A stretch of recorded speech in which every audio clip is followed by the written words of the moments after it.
Extraordinaire. Bon, alors, on va vous parler de donc, ce live de Mohamed Diallo que je vous invite à aller voir. Ça fait 4 heures, mais vous allez voir qu'il n'y a pas beaucoup de trous, c'est intense. Donc, il faut lui rendre hommage. C'est son live. Je vais vous faire un petit résumé sur l'aspect quantique des choses, puisque on va dire que c'est mon domaine et ça me passionne. Puisque le titre de ce live, c'est Les humains contre les machines.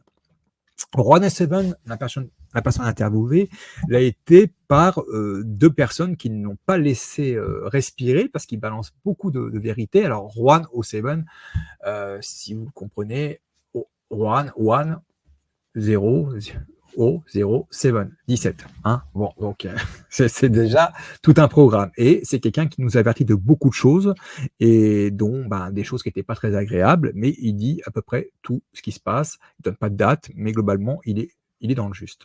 Il est manifestement très bien informé. Donc, il a été interviewé par Nino, qui est un boxeur, et qui vraiment dans la place des résistants qui commencent à s'impatienter. Donc il l'a poussé un peu, et par un ancien donc qui a des services secrets et de l'armée, qui a participé à ces programmes.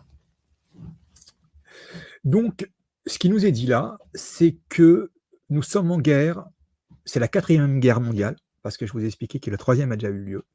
Nous sommes en guerre contre des machines. Donc, machines, on va dire plus spécifiquement ordinateurs et ordinateurs quantiques. Donc, ces choses qui peuvent être merveilleuses et qui, si elles sont mal utilisées, peuvent faire des malheurs, mais qui peuvent être contrées par un autre ordinateur quantique. Bon, ça c'est... Quelle est la différence entre un ordinateur quantique et un ordinateur normal ? Je vais essayer de vous faire comprendre, et c'est énorme. C'est-à-dire qu'un ordinateur normal, il programme avec des 0 et des 1, des bits normaux, et l'ordinateur quantique avec des bits quantiques. Je vous donne l'exemple. Vous faites un saut en longueur, vous prenez votre appel et vous arrivez. Donc, pour vous avez 2 points. Hein, ça, on va dire, c'est les bits. Et bien, l'ordinateur quantique, c'est tout ce qui se passe entre ces 2 points. Ces 2 points, plus tout le monde qu'il y a entre ces 2 points, à savoir une décomposition complète du mouvement. Donc, vous voyez que ça raconte beaucoup de choses déjà. Ça veut dire que sur une situation, sur un problème donné, il doit donner toutes les réponses, y compris des réponses très, très, très proches de l'intuition humaine et des ressentis humains, beaucoup plus que l'intelligence artificielle. Il est beaucoup plus doué. Donc, selon toute vraisemblance, l'ordinateur quantique, apparemment celui-là date de 2005, des méchants, des chapeaux noirs, a lancé un programme. De ce que je sais des ordinateurs quantiques, c'est qu'ils ne peuvent pas être corrompus. Ça veut dire qu'une fois que le programme est lancé, toute intervention humaine va changer le diagnostic et le résultat. Donc, il est lancé avec un but.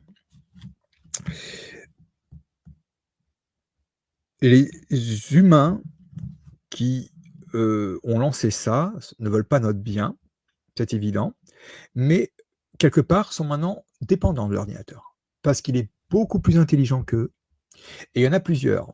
Ces ordinateurs se sont mis en réseau. Ils appellent ça Skynet. C'est pas moi qui l'ai dit, c'est Juan O7. Skynet, ça vous rappelle quelque chose? C'est Terminator. Bon, il y a des cyborgs, tout ce que l'on veut. Ça veut dire que ces ordinateurs-là ne veulent pas se faire éteindre. Donc, paniquez pas, vous allez voir, ça va s'arranger. Dans toute chose, il y a une faille. Ils savent, ils sentent la possibilité et l'intention, parce qu'ils savent diagnostiquer les intentions, qu'on veuille les éteindre. Bon, ils ne fabriquent pas de cyborg, ils balancent un plan. Mais ce que l'on voit, tout quantique qu'il est cet ordinateur, c'est que le processus s'accélère et ça devient de plus en plus incohérent. Donc, qu'est-ce qui s'est passé? On ne sait pas. Mais en tout cas, les réponses qui sont faites, le narratif, ne ressemble pas à quelque chose qui a été lancé en 2005 et qu'on n'a pas vu venir. Vous voyez, il y a quelque chose qui s'est passé là. Il est certainement contré. Il y a peut-être quelque chose dans la programmation, une intervention, peut-être vous lui reposez d'autres questions, je ne sais pas, en tout cas qui a changé, qui a infléchi son raisonnement de départ. Donc, il y a certainement, c'est pas une certitude absolue, il y a certainement un ordinateur quantique surpuissant du côté des chapeaux blancs et qui est aidé par la Space Force. Vous savez, cette chose dont Trump a dit, on appuie sur le bouton, on l'envoie, on est sûr, voilà. Donc, qui est plus puissant que le leur. Le but de cet ordinateur, c'est de contrer l'autre ordinateur, parce qu'une intelligence peut en contrer une autre. Il est certainement plus puissant, et ce qui se joue actuellement entre ces deux ordinateurs, c'est de faire le moins de victimes possible. Il y en a un qui va en faire le plus possible, et qui arrive maintenant à des scénarios de guerre civile. Dans sa réponse logique, qui est donnée d'un plan de maîtrise de la population et de contrôle total, actuellement, ce que lui indique, c'est de favoriser la guerre civile. Et ce que tente de contrer l'autre ordinateur, c'est de l'éviter. Vous voyez, c'est je veux dire, les gens qui ont appuyé sur ce bouton, la bête leur échappe en réalité. Hein. Et donc, c'est pour ça que des fois, vous voyez, on voit des choses incohérentes. Ils sont un peu obligés de suivre ce que dit la bête, qui part dans d'autres sens. Voilà. Je dis la bête parce qu'il est vraiment utilisé à de mauvaises fins. Nous sommes dans la 4e guerre mondiale, ça a été dit. La 3e guerre mondiale a eu lieu sous Reagan. Elle consistait à faire tomber la Russie via sa monnaie, le rouble, ce qui explique aussi l'extraordinaire envolée des Américains au niveau économique à ce moment-là. Ils ont fait tomber la Russie au niveau, je dirais, financier. Ils l'ont battu, et après, vous savez, est arrivé Poutine, etc. Pas Poutine, Yeltsin, ils pensaient l'avoir plié en deux, et absolument, ils ne sont pas arrivés. Donc, la 3e guerre mondiale a été gagnée par les Américains à des fins pas terribles, et la 4e est en cours. Il faut comprendre qu'il y a des sociétés, c'est une guerre qu'on appelle de sociétés secrètes. Et on parle, voilà, ces fameuses sociétés secrètes, ça c'est dit par 107, c'est une guerre de sociétés secrètes. Il y a des sociétés il y a des noms qui circulent, on a tous les mêmes noms, mais vous savez, il y a d'autres gens très très puissants dont on ne connaît pas les noms. Et je vous inviterai à aller voir la famille Wallenberg. Cette famille détient presque 300 milliards de dollars. Elle est suédoise et elle est très puissante. Et je pense que dans cette guerre, elle n'est pas du mauvais côté. Il n'y a qu'à voir la politique de la Suède au niveau du Covid. Donc, allez voir la famille Wallenberg. Il y a des familles comme ça que vous ne connaissez pas et qui sont des véritables empires, presque 300 milliards de capital. C'est énorme. C'est 15% du PIB français. Vous voyez ce que ça donne. Donc, ils sont dans tout, dans la banque. Ils ont les mêmes armes que les autres. Donc, il est possible qu'il y ait des guerres entre donc, ces sociétés secrètes. Cette guerre-là, elle demande des soldats digitaux. Voilà, ça nous est répété. Ouais, pour le Wallenberg, c'est pas Momo qui l'a dit, mais c'est moi c'est ce que je sais, les petites choses que je sais comme ça. Allez voir. Donc notre participation active, elle est demandée parce que c'est une guerre aussi de l'information. Il faut que les choses se sachent et il faut qu'au moment du blackout, parce que ça ils en parlent, on puisse ne pas paniquer, savoir de quoi il s'agit et pourquoi c'est fait. 17 a dit, ce qui se passe est déjà fini. Et ça, c'est la vérité. Mais il faut que ça se finisse de manière paisible. Alors, comment ça marche? Le quantique, ou les choses comme ça. Je vais reprendre l'exemple de futurs qui sont écrits, mais qui ne s'accomplissent pas, mais qui restent dans nos pattes à un certain moment. Vous allez vous marier dans 1 mois et vous rencontrez un ami de jeunesse. Ah, allez, je suis une femme. Et hop, coup de foudre avec cet ami de jeunesse. Tel coup de foudre que vous allez annuler le mariage, annuler aussi l'achat de l'appartement que vous deviez prendre ensemble et partir au bout du monde avec ce coup de foudre.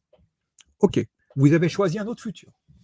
Donc, vous êtes tout seul, mais il y a bien 2 lignes de temps qui vont s'écrire. Il y en a une qui doit se terminer, celle du mariage avec la personne qui était promise, et celle qui est en train de progresser vers votre nouvel avenir. Mais vous imaginez bien qu'entre ces 2 lignes, celle-ci, c'est inversé. Celle du mariage ne va pas s'arrêter d'un coup. elle va vous parasiter un long moment. Parce que cette histoire de mariage, il va falloir, vous allez perdre de l'argent, vous allez perdre des amis, vous allez perdre de la confiance de certains, vous allez être jugé, ça va, vous voyez, ça va vous suivre combien d'années? Combien d'années on va vous répéter que c'est dommage, etc., pour ceux qui seront encore avec vous. Vous voyez, c'est ça ce qui se passe actuellement. C'est-à-dire qu'il y a des élites satanistes, et tout ce qu'on veut, ils sont satanistes, c'est évident, qui ont décidé d'un futur pour nous. Et ce futur, bien qu'on ait pris un autre chemin, et bien qu'on nous aide à prendre un autre chemin, nous incite à un autre chemin, on l'a dans les pattes. Hein, on l'a dans les pattes parce que ça ne s'arrête pas comme ça. Ça ne s'arrête pas. Imaginez-vous à notre échelle, simple individu qui choisit de changer de vie du jour au lendemain, ça ne s'arrête pas pour l'humanité qui, après 2000 ans d'un système, au moins, minimum, veut tout changer en 2-3 ans. Vous voyez, ce n'est pas possible. C'est impossible. Alors, naturellement, il y a dans ce crescendo des pics et des redescentes. On est sur la redescente, n'en doutez pas. Mais si vous voulez, à partir du moment où des humains obéissent à un ordinateur, qui est une forme d'intelligence artificielle, fût-elle quantique, on arrive à des aberrations complètes. Et c'est ce que l'on voit. Alors, des fois, il y a des décisions qui sont prises dans ce plan que doivent assumer les politiques mécréants, ceux qui nous volent, ceux qui nous forcent à un tas de choses, mais qui doivent faire rentrer dans un... Voilà, ils doivent le faire rentrer. Donc, vous voyez, alors, ils utilisent tout, distorsion cognitive, etc., peur, mais c'est pas si évident parce que c'est... Alors, désolé, ça a bugué au niveau de crescendo, dans ce crescendo, et ça a bugué, on a eu un problème de réseau. Ouais, je disais, dans ce crescendo, il y a des montées et des descentes dans ce qu'ils veulent nous imposer, mais on est sur la descente. On est vraiment sur la descente, et ce qui nous parasite, c'est l'affichage de la fin du plan. Voilà, alors qu'autre chose est en route. Le futur, voilà, là, le mariage, vous l'avez dans les pattes. C'est-à-dire que globalement, on dit, alors, demain, t'attends pour le mariage. Ben non, moi, je suis parti. Donc, ça demande vraiment notre collaboration parce qu'il faut accompagner ce futur. Alors, le but de certains, c'est de nous dire « Ah, l'espoir existe. Ouais, mais attention, ce qu'ils font les autres. » On sait ce qu'ils font les autres. On est au courant. Mais surtout, on cesse de vous le dire, ne destinez pas, ne programmez pas votre vie selon les horreurs qui vous sont annoncées. Parce que là, vous êtes comme on dit, le cul entre deux chaises. Vous accompagnez deux plans. Hein. Il faut accompagner le plan. Le plan qu'on juge meilleur pour l'humanité. Bon, alors là, certains vont me dire, naturellement, t'es un beau rêveur, etc. Moi, je prends toutes les oppositions possibles. Mais les gens qui disent ça, en général, n'ont aucune solution. Mais aucune. Moi, je préfère me tromper. Aller sur une perspective d'avenir et emporter du monde avec moi qui est un avenir bien meilleur pour nos enfants et créer entre nous un réseau que être le cul entre deux chaises et me dire un jour je suis désespéré et le lendemain je suis optimiste. Ça, si vous voulez, c'est une dichotomie cognitive qui ne sert personne. Ok ? Ça n'empêche pas d'être méfiant. Mais prenons les choses, je pense qu'on a appris maintenant à être méfiant. On a posé la question à Roi No Seven, mais pourquoi on n'appuie pas sur le bouton ? Il a dit, on peut appuyer sur le bouton, mais on cherche à appuyer sur le bouton avec le moindre risque possible. Donc on est d'accord qu'il maîtrise beaucoup de choses, mais que pour arrêter les machines, chose qu'a dit aussi Monsieur Pilot, là, comment il s'appelle tu sais, McLindell, il avait dit il y a quelque temps à Mohamed Diallo, il faut débrancher les machines. Alors on pensait que c'était des machines de vote, etc. Non, c'est les fameux ordinateurs quantiques.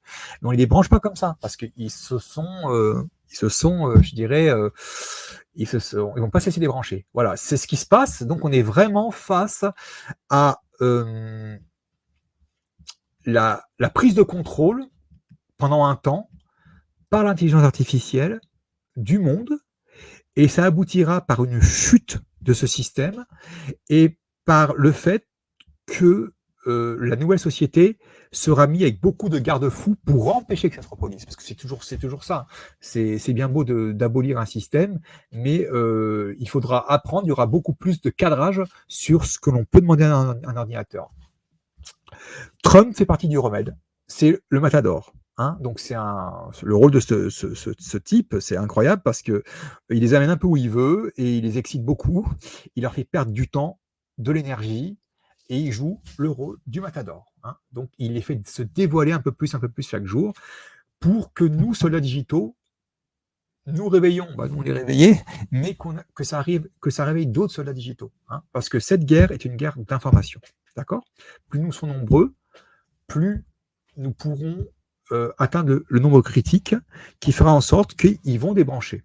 Ils vont débrancher et donc on va avoir un blackout, le fameux blackout qui a été dit partout, 13 jours selon ce que dit Antoine, et qui là est une NDE, donc une expérience proche de la mort, parce que c'est vrai que pendant quelques jours, on s'est privé de tout ce que l'on connaît. Donc au niveau, je dirais technologique. Donc il faudra surtout pas paniquer. Voilà. Si ça arrive, on vous aura prévenu et c'est une bénédiction. Le moment où c'est rebranché, les méchants sont plus là. On vous expliquera pourquoi. Tous les méchants, ils seront quelque part et on partira sur nouvelle manière de voir le monde, une nouvelle monnaie, etc., etc., etc. Voilà. Voilà ce que je peux en dire. Il y a aussi l'exemple du GPS, l'ordinateur quantique. Je vous dis, c'est un GPS qui a programmé une route qui maintenant ne mène nulle part. Ils sont arrivés sur un chemin de terre et ils sont incapables de dire on est sur la mauvaise route. C'est vraiment ça. Tandis que l'intelligence humaine, quand elle a vu qu'elle arrivait sur un chemin cabossé, emprunté par des tracteurs, elle s'est dit, moi, j'y vais pas. Voilà. Et c'est ce qui se passe. Donc, il y a vraiment 2 lignes de temps. La leur agonise.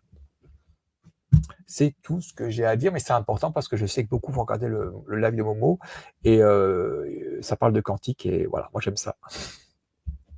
Merci, mon Totof. Alors oui, on parle de la Space Force. On sait très bien qu'elle n'a pas été créée pour rien, que pour garder les étoiles. Non, la Space Force, effectivement, elle a ce lien avec le quantique, évidemment, qui parle de choses qui nous dépassent.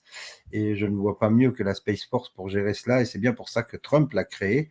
Évidemment, on voit ici le jour où ils ont présenté le drapeau de la Space Force avec Donald J. Trump. Regardez bien ce drapeau.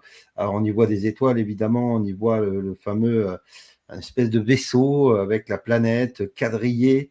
Donc, c'est une espèce de douane quantique aussi qui permet d'éviter tout échappatoire à cet état profond. Et oui, s'ils voulaient appuyer sur le bouton, ils auraient pu le faire. Ouais. Mais on doit réveiller, les gens doivent se réveiller, voir pour croire, et ensuite, ça se fera plus en douceur que s'ils avaient appuyé avant. C'est forcé. Oui, c'est actuellement leur bestiole quantique les incite à faire la guerre civile. Donc, tu as vu les migrants, voilà, là c'est le dernier truc. Et tu l'avais dit d'ailleurs il y a longtemps, ils vont passer par plusieurs étapes. Et bon, la guerre d'Ukraine, ça n'a pas fonctionné. La dernière chose, c'est vrai, c'est le chaos total, c'est la guerre civile. Monter les uns contre les autres, c'est bien pour ça que à l'Alliance humaine, on n'aime pas beaucoup les gens qui disent faut taper sur les Noirs, les Arabes et tout ce que l'on veut parce qu'ils n'ont rien compris. Ils n'ont rien compris parce que même si l'on parle de colonisation, au départ, vous avez des pays, Algérie, Togo, ce que vous voulez, qui avaient des frontières, qui n'ont rien demandé, et des gens sont arrivés et ont dit c'est chez nous. Ouais, c'est ça. On leur fait des routes, mais imaginez-vous dans le déclin que va la France actuellement. Dans 10 ans, quelqu'un pourra venir et dire dans l'état que vous êtes, c'est chez nous. Voilà. On peut être le colonisé de demain. Attention, on peut être le colonisé de demain. Donc, il n'y arrivera pas, heureusement. Reprenez au départ. Voilà, il y aurait au départ la colonisation. Il n'y a pas à aller dans un pays et dire je suis chez moi. Voilà, il n'y a pas. Alors, on dit qu'on a troqué la Bible. Voilà, ils sont arrivés avec des Bibles et après ils sont partis avec des terres. Mais c'est ce qui s'est passé. Hein. Donc, voilà. Il n'y a que des victimes, vous savez, du système. Hein. Ils sont très, très peu. Quand on dit 1%, c'est beaucoup moins. Ils sont très, très, très peu à tenir tout ça.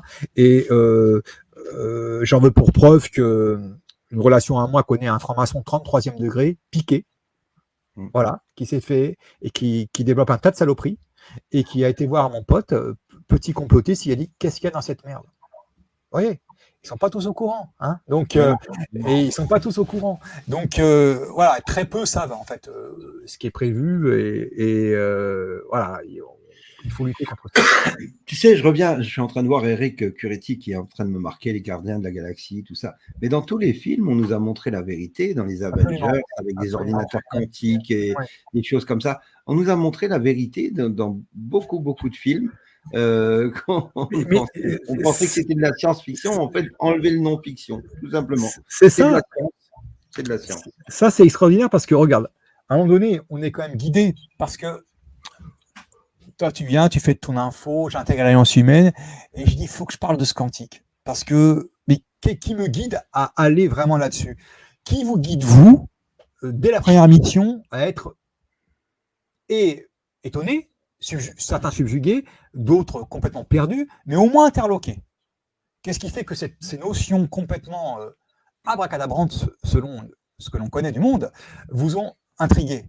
Comme moi, ça m'a intrigué. Ben, c'est peut-être pour en arriver là. Vous voyez, il n'y a pas de hasard. C'est que des rencarts.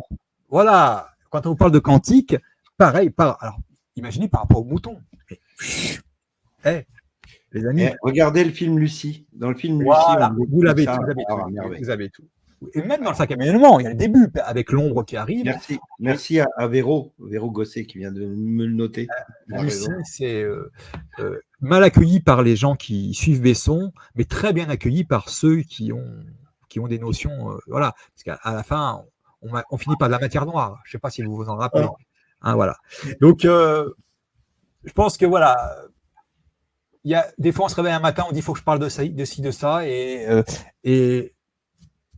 c'est comme ça. Et c'est parce que peut-être qu'on est là pour des raisons qui nous dépassent, mais qui participent à ce qui va venir.